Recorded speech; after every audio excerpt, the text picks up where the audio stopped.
Akkam jirtu kabajamoota fi jaalatamtoota hordoftoota biiftuu Oroo bakkuma jirtanitti nageenyi kenna kan kabajaatii fi kan jaalalaa isin haa ga'u isin hin jenne ta'an suuraan oduu sa'a kana qabannee dhiyaannee jirra. Hanganuma sagantaa kanatti hojii turaan affeerraa kenna kun biiftuu Oroodha keessani jajjabeeffadha. Laayik sheer godhuu hin dagatina kallattii mangara mata duree oduu amma qabadhetti yeroo dabru oduun jalqaba. Oduun kun oduu ameedha breaking news himannaawwan sadan obbo Taayyee Danda'aa irratti banamanii turani adda cituun dhagahamee jira. Dabalata odeeffannoo kanaa qabannee jirra. Oduun itti aanu Oromiyaa bakkoota garaagaraatti roorroon dararaa fi hammeenyi ilmaan Oromoo irratti raawwatu cimee itti fufuu maddeen odeeffannoo garaagaraa gabaasaa jiru. Dabalata odeeffannoo kanallee qabannee jirra. Oduun itti aanu lola loltoota mootummaatti waraana bilisummaa Oromoo gidduutti Oromiyaa bakkoota garaagaraatti gaggeeffamaa jiru cimee itti fufee jira. Guyyaa kaleessa lixa Oromiyaa aanaalee lama keessatti lola ture irratti waraanni bilisummaa Oromoo miidhaa guddaa loltoota mootummaa irratti dhaqqabsiisuun injifannoo argadhe jedhee jira. Gama mootummaatii hoo maaltu jedhame kan jedhus qabannee jirra. Guutuu isaa isin biraan kenna. Guutuu oduu kanneenitii fi kan bira wajjin isin wajjin kan turu ani Bariisoo Ganamooti. Guutuun oduu wal duraa duuban akka itti aanu kanatti isiniif dhiyaata. Oduun kun oduu ammeedha yookaan immoo breaking news deeta ministeera nageenya duraanii obbo Taayyee Danda'aa har'a injifannoo waan galmeesse fakkaata. Waan boru waan ta'uun hin beekamu malee. Himataawwan haaraa sadan obbo Taayyee Danda'aa irratti banaman yookaan banamanii turan adda cituun beekamee jira. Abbaan alangaa himataawwan haaraa sadan obbo Taayyee irratti hundeesse yookaan banee ture adda kutuu abokaatoon obbo Taayyee Danda'aa Abarraa Nugus BBCtti himee jira. Deetaa ministeera nageenyaa duraanitii fi miseensa caffee kan ta'e obbo Taayyee Danda'aa himataawwan sadan ilaalchisee har'atti manni murtii waliigala federaalatti beellamni qabamee akka ture abokaatoon isaa himee jira. Beellamni kunis manni murtii ol'aanaa federaalaa ittisaawwan himataa fi akkasumas gaafii mirgaa wabii himatamaan dhiyeessan kufaa jalaa gochuu isaati mana murtii waliigala federaalatti ol iyyateef hordofaa kan turan ta'us dubbatee jira. Ol iyyanne adeemsa falmii irra turre beellamni har'as manni murtii waliigalaa falmii bitaa fi mirgaa qorate murtii kennuuf ture. Akka carraa garuu kaleessa eebila 13/2018 akka lakkoofsa Itoophiyaa abbaan alangaa waliigalaa himaticha akka ka'u waan murteesseef himatichi adda nuuf haa citu jedhanii dhiyeessan jedhee jira abokaatoon obbo Taayyee Danda'aa. Iyyata abbaa alangaa kana bu'uura godhachuudhaan manni murtii waliigalaa falmicha irratti murtee kennuun osoo hin barbaachisin himanni adda cituu isaa himan jedhee jira.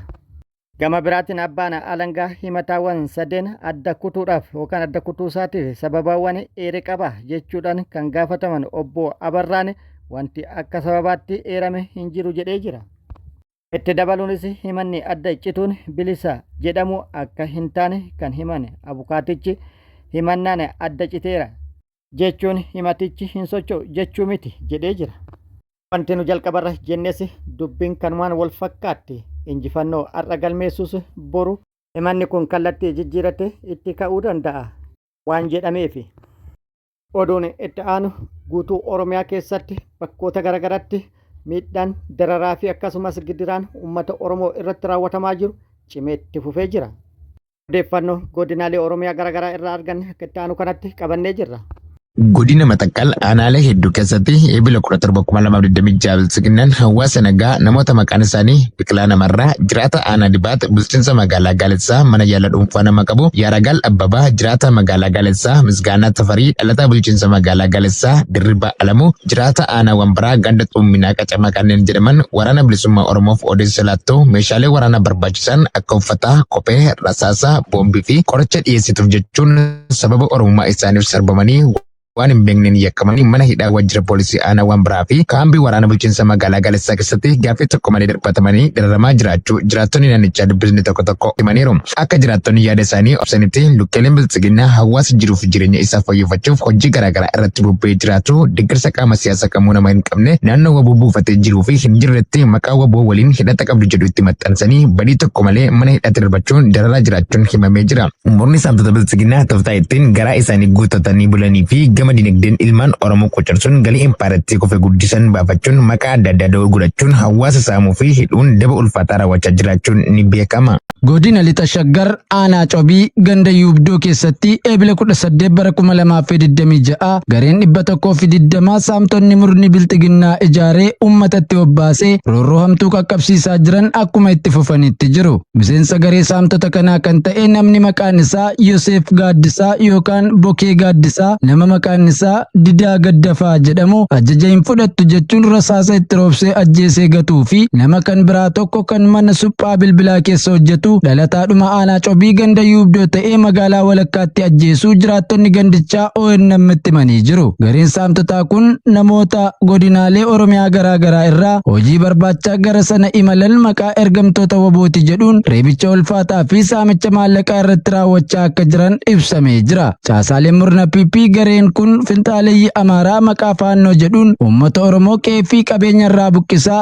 ajjechaa suukanneessaa dhala namaaf hin malle raawwachaa jiraniin wal quunnamsiisuun meeshaalee waraanaa rasaasa, boombii, uffataa fi dhiyeessii garaa sakatta'insa tokko malee akka itti gurgurataniif haala mijeessuun maallaqa argatan waliin qooddachaa akka jiran keessa beektonni ifoomsaniiru. Bilxiginnaan humna waraanaa uummata nagaa irratti bobbaasee gidiraa raawwachaa jiruun bulchuu dadhabee humna dhokataa uummata fakkaachuun sabboontota ilmaan Oromoo irratti xiyyeeffatee ajjeechaa hamaa raawwachaa jiru haaluuf tattaaffii godhus ragaaleen suuraa qondaaltota olaanoo bilxiginnaa waliin ka'anii fi viidiyoon garaa ergama raawwatan erganiif saaxilaa jira.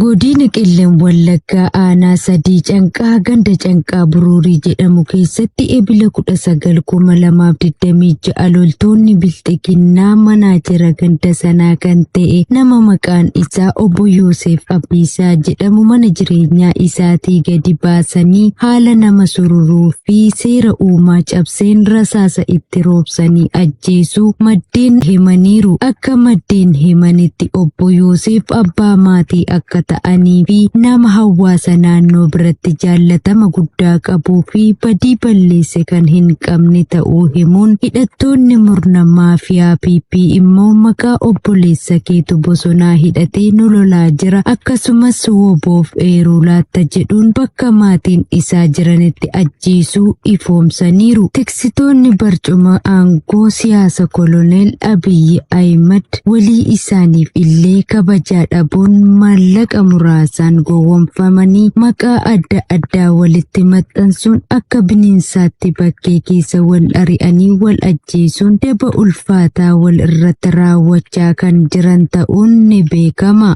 Falmataa lammii dabalata qaba. Godina Jimmaa aanaa Saqqaa Coqorsaa Gandootaa Qawushaanee Qoocee Gibee Boosoo fi Meexxii Faallee keessatti jaleewwan bilxiginnaa afaan qawwee itti qabanii sodaachisuun jiraattota irraa qarshii 2,200 dirqamaan guuraa jiraachuu maddeen himanii jiru.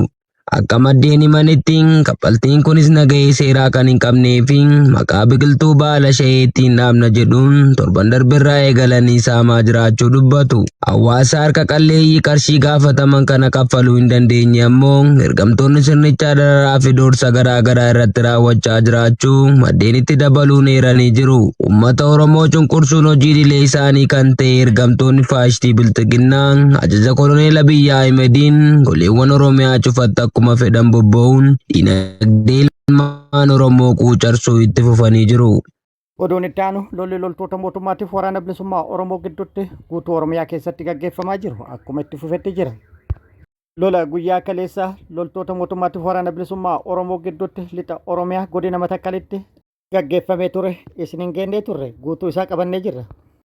Guyyaa kaleessa lolli loltoota mootummaatiif waraana bilisummaa Oromoo gidduutti lixa Oromiyaa godina Matakkal aanaalee lama keessatti gaggeeffamee ture. Lola loltoota mootummaatiif waraana bilisummaa Oromoo gidduutti aanaa Bulanii fi aanaa Wambaraatti gaggeeffame irratti waraanni bilisummaa Oromoo miidhaa guddaa loltoota mootummaa irratti dhaqqabsiisu odeeffannoon nu gahee jira. Lola kana irratti waraanni bilisummaa Oromoo loltoota mootummaa ajajoota waraana ol aanoo dabalatee akkasumas kaabinoota humnoota waraana mootummaa qabatuun yeroo garagaraatti miidhaa garagaraa namoota nagaa irratti dhaqqabsiisaa turan irratti miidhaan dhaqqabe jedhamee jira. Lola kanarratti ajajoonni ol aanoon waraana mootummaa hedduun lubbuu kan dhaban yoo ta'u koloneela tokko ajajaa kumaa tokko akkasumas ajajoota waraanaa sadarkaa garagaraa lola kanarratti miidhaan lubbuu irratti dhaqqabe jedhamee jira. Koloneelichi maqaan isaa koloneel Tsaggaa'e kan jedhamu yoo ta'u ajajaan kumaa immoo ajajaa maqaan isaa lubbuu jedhamuun beekamu ta'uu odeeffannoon nu ga'e ibsee jira. Lola kanarratti hedduun booji'amanii jiru. Viidiyoon gabaabduun tuni warra booji'aman kan agarsiiftuu fi maal akka jedhan irraa hubachuu ni dandeenya. Leo maqaan kee? Abdalla. Akkam lolli har'aa maaltu? Sagalee kee ol kaas. Akkam ture waa'ee lola har'aa ol kaa'e? Maaltu si mudate? Mudate deemaan bulee. Naa jira jennee dhufe. Naan booji'amee soon loon harkafannee humnaan sin booji'ammoo agartee. Akkuma viidiyoo kanarraa argitan loltoonni kunneen warra carroomanii fi warra booji'aman yoo ta'an kan carraa kana hin argatin baay'eedha jedhamee jira. Hedduun madaa'anii hedduun immoo addunyaa kanarraa godaanuun himamee jira. Meeshaan hedduun immoo irraa hiikamee jira. BKM 2 AKM 115 konkolaattota 2 immoo kan loltoonni mootummaa ittiin socho'aa turan waraanni bilisummaa Oromoo irraa booji'ee jira. Lola godina Matakkalitti gaggeeffame kana wal qabatee gama mootummaatti maaltu jedhame kan jedhu odeeffannoo argachuuf yaallee turre odeeffannoo argachuu hin dandeenye ta'ullee mootummaalleen lola bakkoota garaagaratti waraana bilisummaa Oromoo waliin gaggeessaa jiru irratti loltoota waraana bilisummaa Oromoo hedduu booji'ee jira. Garuu qabatamaan loltoonni waraanni mootummaa booji'ee kan miseensa waraana bilisummaa Oromoo ta'an ragaan agarsiisu hin mul'anne. Oduu biyya alaatiin marii marsaa lammaffaa Ameerikaa fi Iraan gidduutti Paakistaanitti gaggeeffamuuf ture fashalee jira. Iraan marii marsaa lammaffaa kanaaf jila ishii gara Paakistaanitti erguu diddee jirti. Ameerikaan marii kanarratti hirmaachuudhaaf qophii taatuu sookaan ta'uu ibsitus marichi osoo hin gaggeeffamin hafee jira. Marichi kun kan fashale yeroo waliigaltee dhukaasa dhaabuu guyyaa 15 xumuramaa jirutti yoo ta'u marichi fashaluun dura pirezidaant Doonaald Tiraamp yeroo waliigaltee dhukaasa dhaabuu tasuma hin dheeressu jedhaa turus har'a yeroo hin murtoofneef yeroo waliigaltee dhukaasa dhaabuu dheerate jedhee jira. Iraan immoo yeroo waliigaltee dhukaasa dhaabuu xumurame jettee jirti.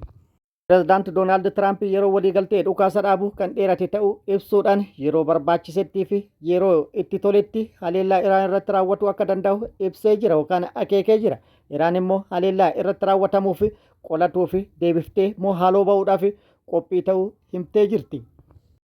Waldura dhaabannaan Ameerikaatii fi Iraan kun cimee itti fufuun wal qabatee muddamsuun hamaan baha giddu galeessatti dhalatee jira. Kan duraa caalaa amma muddamsuun hamaan kan uumame ta'uun kan himamaa jiru yoo ta'u, Iraan Ameerikaan haleellaa irratti raawwannaan biyyoota baha giddu galeessaa buufanni waraanaa Ameerikaa keessa jiru irratti haleellaa kan raawwatu ta'uu beeksiftee jirti. Biyyoota Arabaa buufanni waraanaa Ameerikaa keessa jiru irratti haleellaa bu'uuraalee madda anniisaatii fi akkasumas buufata boba'aa irratti haleellaa cimaa raawwatuun waggaa 10f duubatti kan isaan deebiftu ta'uu Iraan akeekkachiiftee jirti.